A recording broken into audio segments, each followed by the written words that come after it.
Pemkab Sidoarjo yang sudah memfasilitasi kami untuk pembebasan lahannya, dan kami juga menyampaikan apresiasi dari pimpinan untuk Pemkab di Kabupaten Sidoarjo yang telah dengan dengan semangat dan agresif untuk melakukan pembebasan lahannya sehingga ini dapat segera turun. Properti ini memang ada dua kaki.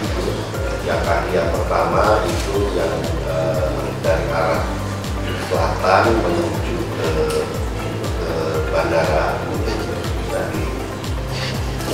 Nah, itu yang panjang 435 meter. Kemudian kaki yang kedua itu adalah dari Juanda menuju ke Surabaya.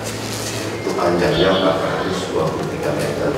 Sehingga total panjang flyover kita ini adalah 858 meter.